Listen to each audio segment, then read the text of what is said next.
conformado por Ian Herrera y Alexander Tro. Tenemos el placer de explicar la charla sobre microprocesadores, motherboard y memoria RAM. Motherboard. Motherboard significa tarjeta madre, y en la práctica se trata de la tarjeta principal de la computadora. Esta es una serie de placas plásticas fabricadas entre otros materiales a base de un material llamado Pertinax, el cual es insensible al calor y muy resistente. Estas placas se encuentran en una gran cantidad de líneas eléctricas llamadas buses, que interconectan los diferentes tipos de conectores soldados a las mismas. Medidas básicas del motherboard. En las medidas básicas del motherboard tenemos actualmente el formato ATX y el formato AT, que son los más renombrados y más utilizados ahora mismo. El formato ATX o Advanced Technology Extended es el estándar más utilizado actualmente y mide 24.58 centímetros de largo por 30.72 centímetros de ancho. Además de este formato tenemos el formato AT. El formato AT es un formato de los más antiguos y es una placa de un tamaño de 33.28 centímetros de largo por 30.72 de ancho. Ahora hablaremos del BIOS y la batería del CMOS.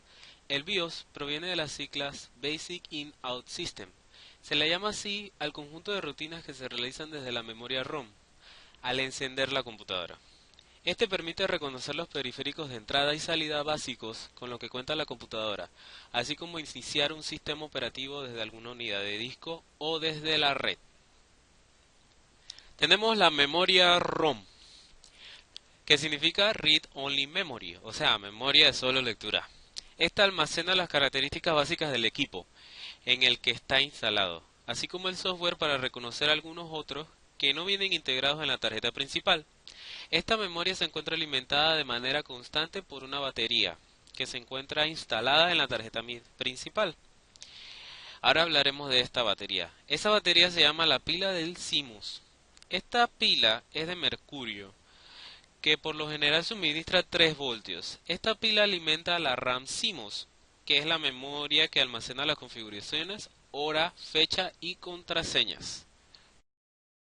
El socket para el microprocesador. Ok, el microprocesador es el dispositivo que se encarga de procesar todos los datos que ingresan y se envían desde el equipo, por lo cual cuenta con un conector especial dentro del motherboard que se le llama socket o zócalo.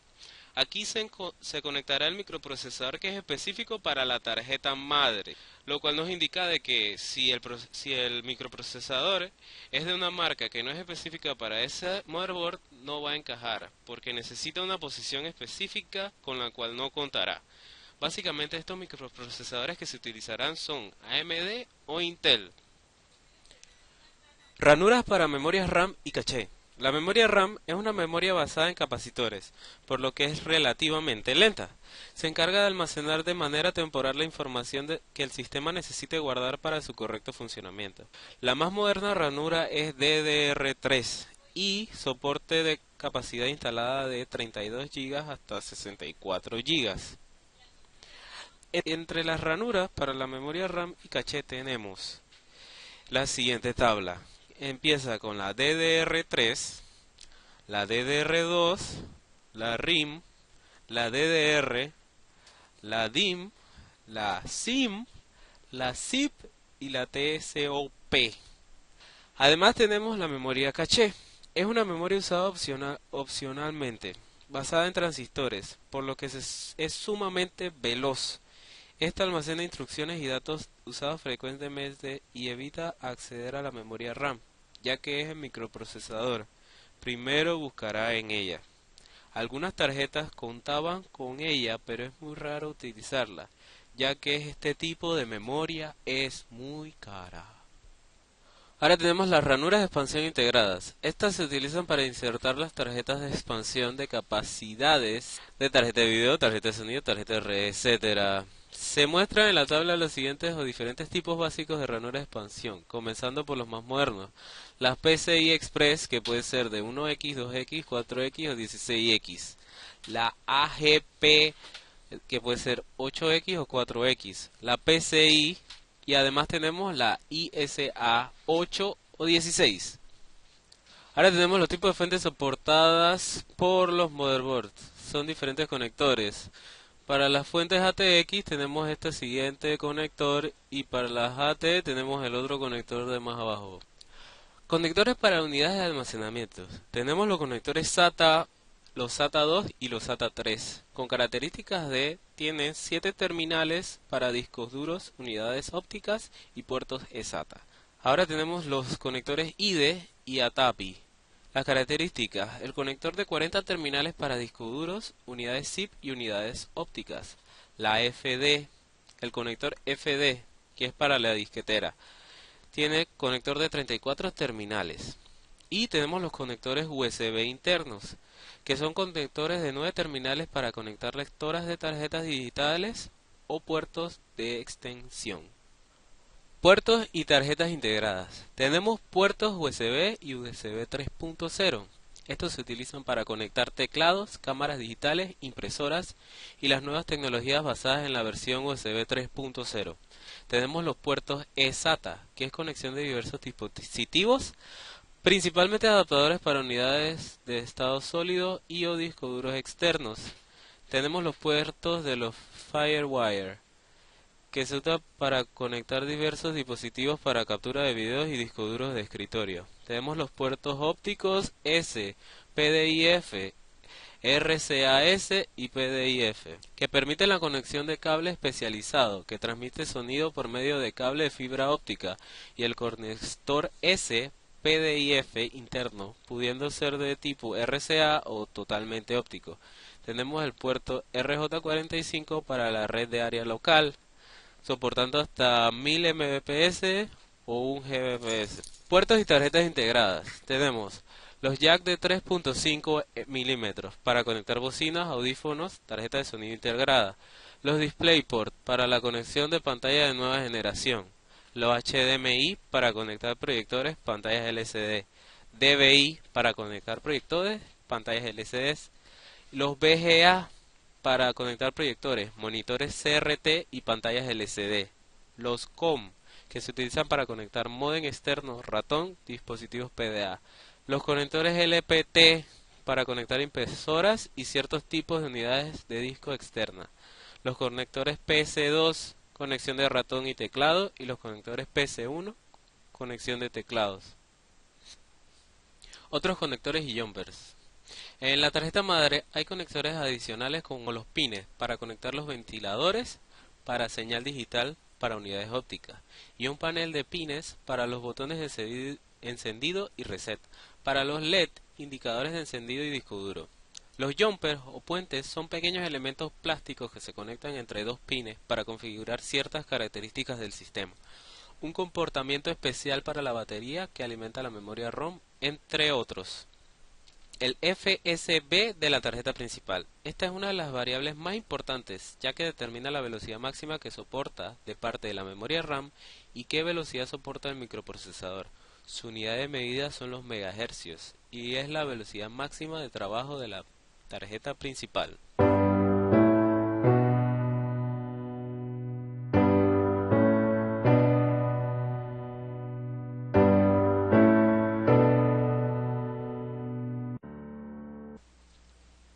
La memoria RAM.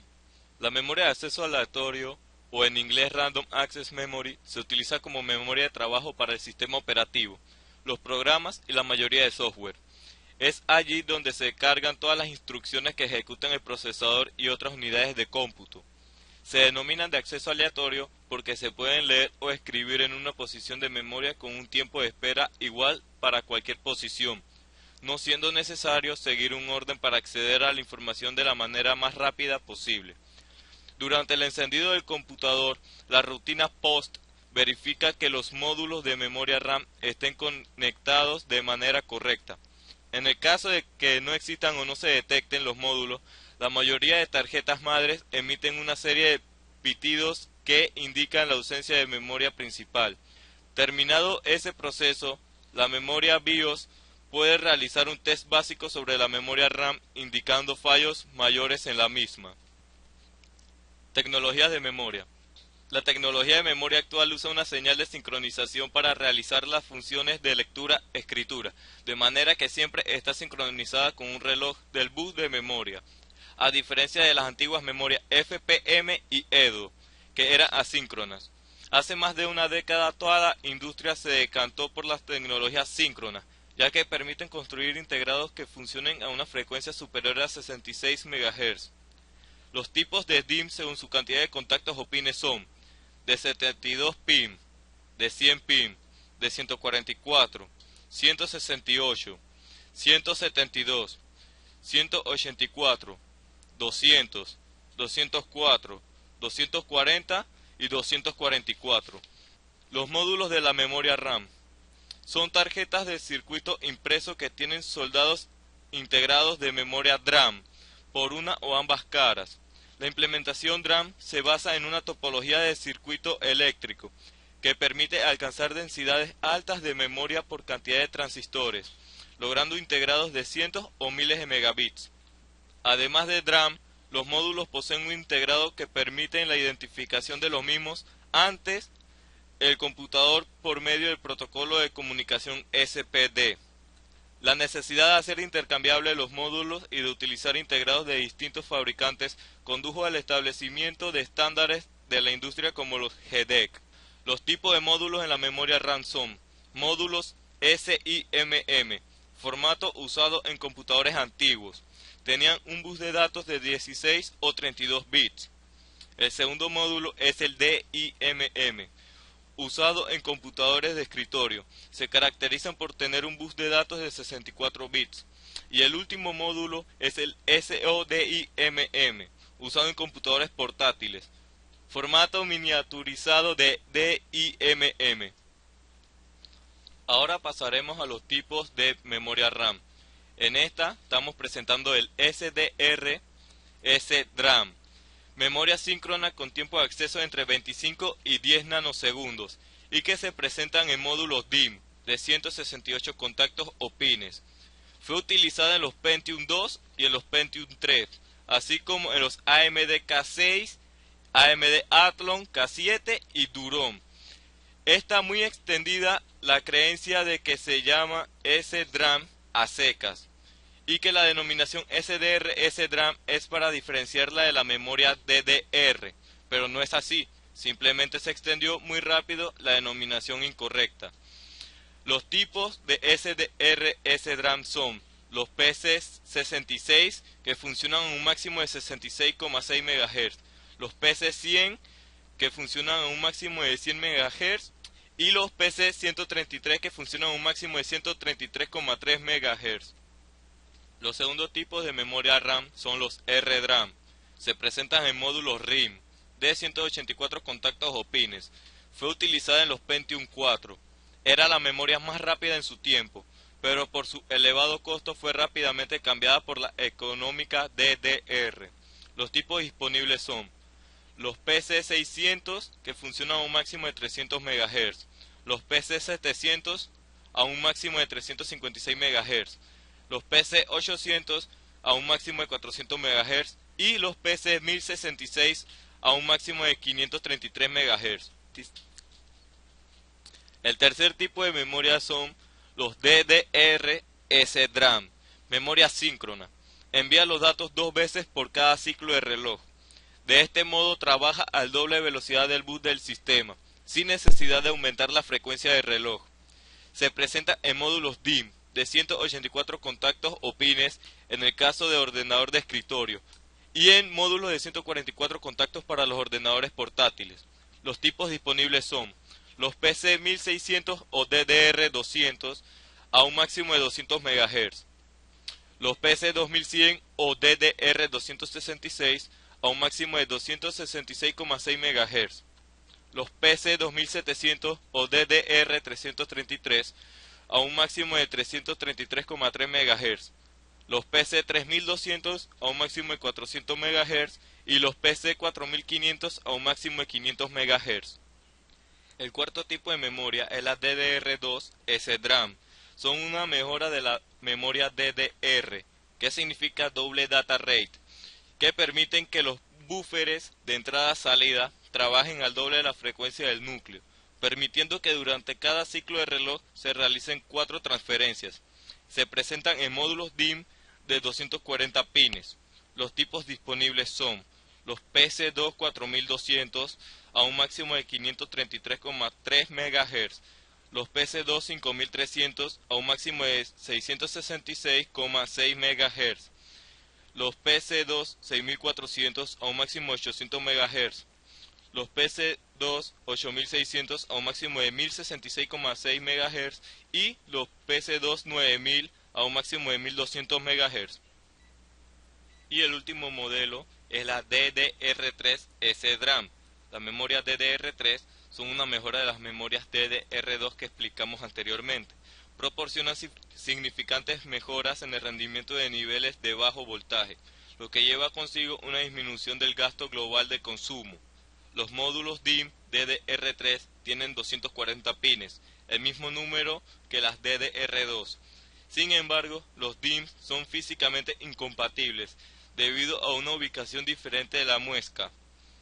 Los tipos disponibles son los PC3 6400 a un máximo de 800 MHz, los PC3 8500 a un máximo de 1066,6 MHz, los PC3 10600, los PC3 12800, los PC3 14900, los PC3 17000, los PC3 19200 a un máximo de 2400 MHz y los PC3 21300 a un máximo de 2666,6 MHz.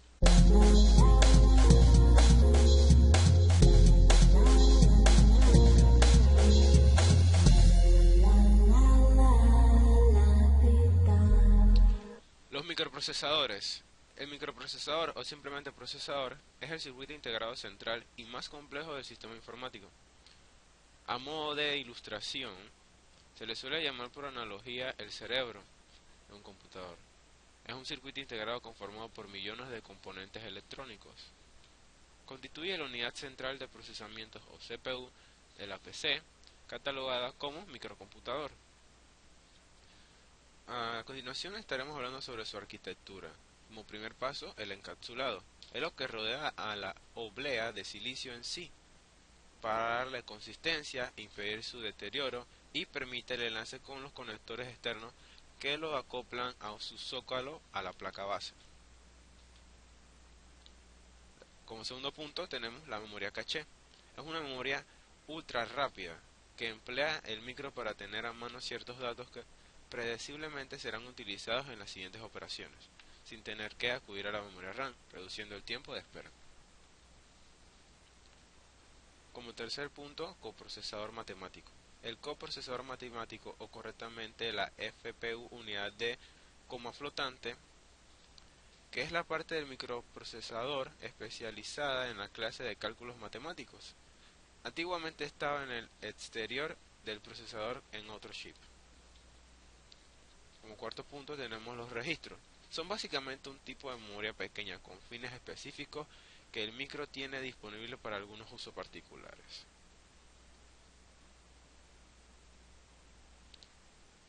Como quinto y sexto punto final, la memoria y los puertos. La memoria es el lugar donde el procesador encuentra las instrucciones de los programas y sus datos. Y los puertos es la manera en que el procesador se comunica con el mundo exterior.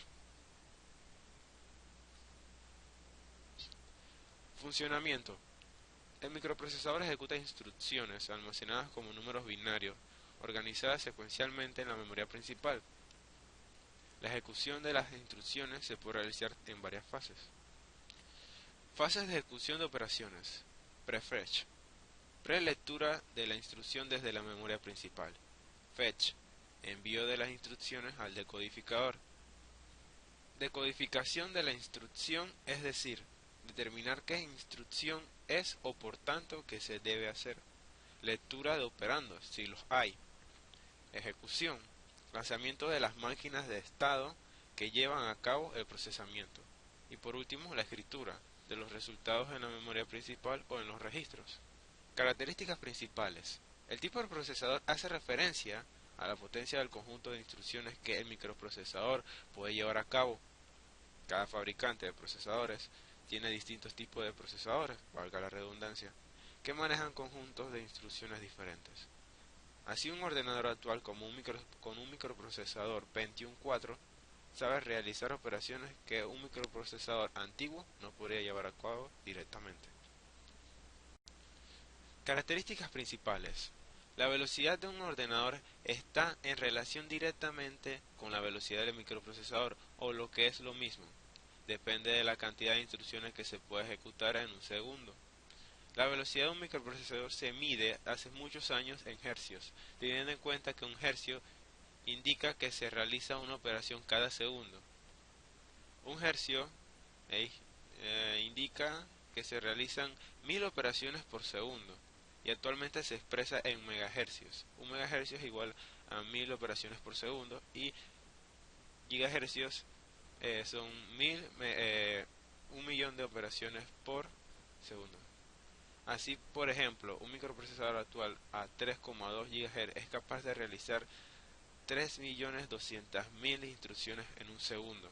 Sin embargo, hay que resaltar que un ordenador con un microprocesador a 3 GHz no será nunca el doble de rápido que uno con un microprocesador a 1,5 GHz, ya que hay que tener en cuenta otros factores en la calidad del resto de los componentes. Y por último, otros parámetros importantes a tener en cuenta son la longitud de las instrucciones que maneja el microprocesador. En la actualidad, se utilizan instrucciones de 32 bits comúnmente, aunque ya existen microprocesadores que utilizan instrucciones de 64 bits. Los tamaños de memorias caché, denominadas L1 y L2 respectivamente, y la velocidad del FSB, Front Side Bus o bus frontal, que es la línea que conecta al microprocesador con el resto de los componentes del ordenador, y que actualmente se sitúa sobre los 800 MHz.